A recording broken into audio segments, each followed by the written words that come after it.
Senza sapere dove andare, mi incamminai lungo la strada. Scendeva una pioggia leggera. Poco dopo, al fondo di una discesa, una macchina mi si accostò e, voltando lo sguardo, riconobbi Sam che mi fece cenno di salire. Continuai a camminare. Sentivo il rumore dei tergicristallo in azione. Cominciava a piovere più forte. Avevo il berretto calato sulla testa e le mani sprofondate nelle tasche. Volevo essere lasciato in pace. Andammo avanti così per diversi metri, lui insistendo, io ignorandolo. Poi, al colmo di una rabbia che cresceva a dismisura, respingendolo con ogni parte di me, lo guardai con disprezzo, sputai sul finestrino e girai l'angolo dietro un vicolo senza voltarmi indietro. Camminai a lungo dirigendomi dove le gambe mi portavano, attraverso viali deserti sotto la luce dei lampioni. Aveva smesso di piovere. Di lì a poco sarebbe stata l'alba.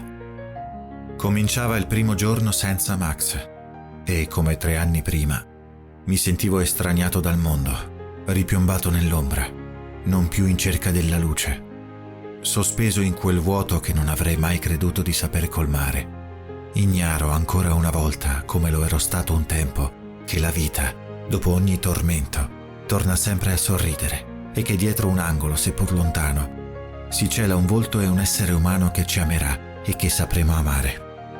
Ma la vita queste cose ce le dice sempre soltanto dopo, perché in quei momenti di sospensione nessuna luce potrà mai penetrare. E io mi dimenavo nel buio, arrampicandomi in cima a una collina, circondato da prati ben curati e tricicli nei giardini, le sedie a sdraio sotto i portici, l'odore umido dell'erba.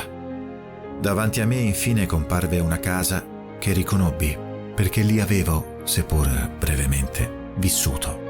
Le gambe mi avevano guidato alla casa che mi aveva prima violato e poi rinnegato.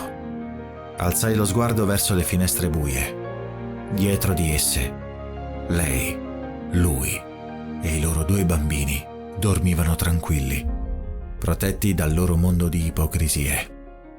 Non avevo idea di cosa ci stessi a fare là sotto, né di quello che avrei fatto di lì a poco.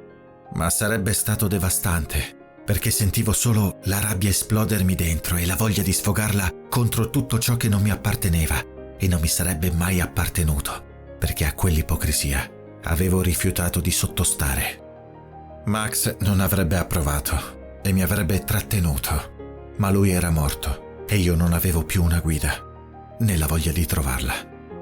Su una aiuola del giardino trovai una pala che giaceva a ridosso di un muretto. Poi, con tutta la rabbia che avevo in corpo, la issai su in alto come una mannaia e, calandola a picco, cominciai a spaccare uno ad uno i finestrini della macchina parcheggiata davanti al garage. Osservai i vetri infrangersi in una miriade di cristalli, esplodere sotto la luce dei lampioni, illuminare la notte come diamanti. Eppure, non ne provavo alcuna soddisfazione. Dovevo andare avanti, perché era loro che avrei voluto ammazzare. Nel loro letto, assetato di vendetta.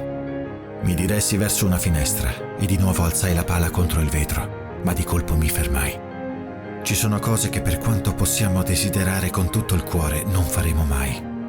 Pensai ai miei fratelli innocenti che avevo amato e che non avevano colpe. E forse neanche mia madre, neanche il mio patrigno veramente li odiavo. Era solo la rabbia. E mai sarei riuscito a perdonarmi un atto così irreparabile che nessun torto avrebbe potuto giustificare.